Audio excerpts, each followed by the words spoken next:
تو یہ جو محرم الحرام کا مہینہ ہے، اس میں قرآن کریم کی دوسری آیات سے بھی ثابت ہوتا ہے کہ اس کا بہت زیادہ خیال رکھا جائے اور اہتمام کیا جائے۔ قرآن کریم کی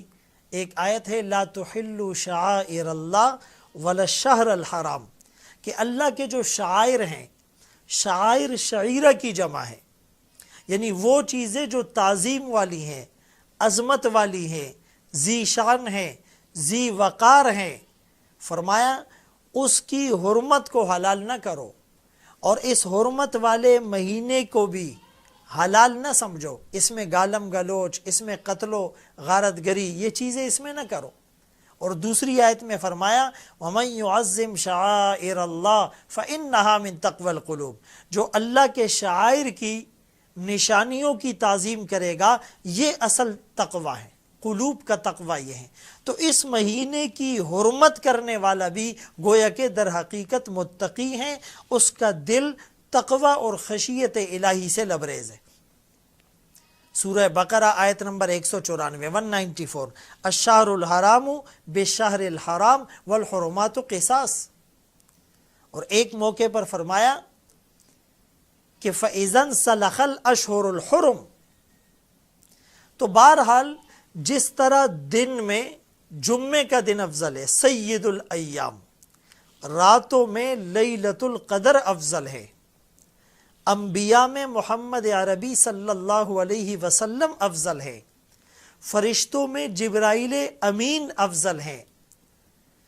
امت میں صحابہ اکرام کا طبقہ افضل ہیں، پھر صحابہ میں صدیق اکبر رضی اللہ تعالیٰ عنہ افضل ہیں، پھر ازواج مطہرات میں حضرت عائشہ اور بعض روایات کے مطابق جزئی فضیلت کے اعتبار سے خدیجۃ الکبریٰ رضی اللہ عنہا افضل ہے، زمین کے ٹکڑوں میں مسجد افضل ہے، احب البلاد الی اللہ مساجدہا، کتابوں میں قرآن کریم افضل ہے۔ بالکل اسی طرح مہینوں میں رمضان المبارک اور ماہ محرم الحرام افضل ہے۔ ایک حدیث مبارکہ میں فرمایا افضل الصیام بعد رمضان شہر اللہ الحرام، کہ رمضان المبارک کے بعد سب سے زیادہ فضیلت روزہ رکھنے کی جس مہینے میں ہے وہ ماہ محرم الحرام ہے۔ یوم عاشورہ کا روزہ پہلے فرض تھا، اور یوم عاشورہ کے روزے پر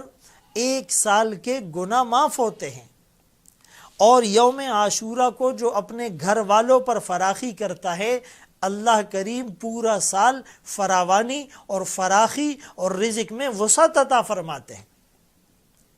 اور پھر 10 محرم الحرام جس کو یوم عاشورہ کہا جاتا ہے، اس کی فضیلت بھی مسلم ہے کہ آدم علیہ السلام کی توبہ قبول ہوئی 10 محرم الحرام کو، نوح علیہ السلام کی کشتی جودی مقام پر جا لگی وَاسْتَوَتْ عَلَى الْجُودِي 10 محرم الحرام کو، بعض روایات کے مطابق 40 دن وہ کشتی پانی پر چلتی رہی، تیرتی رہی، اور بعض روایات کے مطابق 6 مہینے تک۔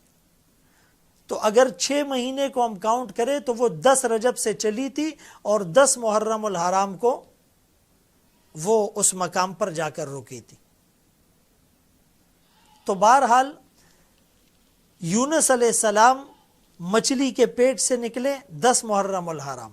ابراہیم علیہ السلام کے لیے اللہ کریم نے آگ کو گلے گلزار بنایا، یا نار کونی بردم و سلامن علی ابراہیم،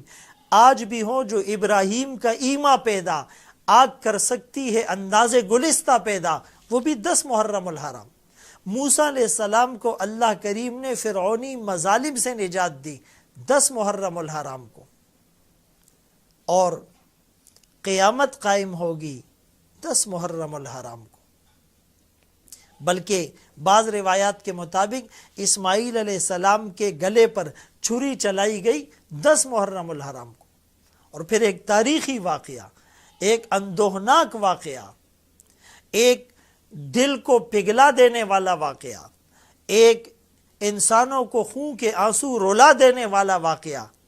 میدان کربلا کے اندر نواسہ رسول حسین ابن علی رضی اللہ عنہما کو جو شہید کیا گیا وہ بھی 10 محرم الحرام،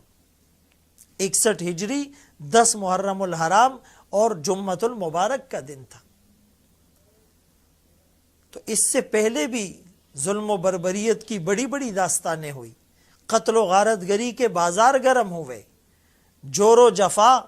اور علم کی بہت ساری مثالیں ہمیں ملتی ہیں، لیکن یہاں پر شہید ہونے والے اور 16 اہل بیت کے ساتھ شہید ہونے والے اور 72 جانثاروں کے ساتھ جام شہادت پینے والے اور پیاسے رہ کر شہید ہونے والے وہ حسین ابن علی رضی اللہ تعالیٰ عنہما نواسہ رسول تھے، جن کے بارے میں آقا نے فرمائی یہ میری دنیا کے اور جنت کے پھول ہیں، اور جن کے بارے میں آقا نے فرمایا کہ حسین کو مت رلاؤ، اس کا رونا مجھے تکلیف دیتا ہے، اور جس کے بارے میں کہا کہ یہ جنت کے جوانوں کے سردار ہوں گے، اور جن کے بارے میں آقا نے کہا کہ میری امت میں سے کچھ لوگ اس کو شہید کر دیں گے۔ ایک موقع پر آپ نے دوپہر کو خواب دیکھا، آپ کی داڑھی مبارک گردآلود ہے، آپ نے فرمایا کہ میں نے ابھی حسین ابن علی کو شہید ہوتے وقت دیکھا ہے۔ تو بہرحال یہ واقعہ بھی 10 محرم الحرام کو ہوا۔ تو یہ جو محرم کا مہینہ ہے یہ ہمیں کیا درس دیتا ہے؟ در حقیقت یہ شہادتوں کا درس دیتا ہے، یہ قربانیوں کا درس دیتا ہے، یہ جان کے نذرانے پیش کرنے کا درس دیتا ہے، یہ راہ خدا میں سب کچھ لوٹا دینے کا درس دیتا ہے۔ لوگ سر بچانے کے لیے ہاتھ دے دیتے ہیں، حسین ابن علی نے ہاتھ بچانے کے لیے سر دے دیا، یزید کے ہاتھ پر بیعت نہیں کی، ظلم و بربریت کے سامنے جھکے نہیں، سیسا پلائی ہوئی دیوار بن گئے، جان دی ہوئی اسی کی تھی، حق تو یہ ہے کہ حق ادا نہ ہوا۔ مصائب میں الجھ کر مسکرانا میری فطرت ہے، مجھے ناکامیوں پر اشک برسانا نہیں آتا۔ یہ درس دیا ہے حسین ابن علی رضی اللہ عنہما نے میدان کربلا میں جان کا نذرانہ پیش کر کے اور اپنی اولاد کو قربان کر کے اس گلشن کی آبیاری کی۔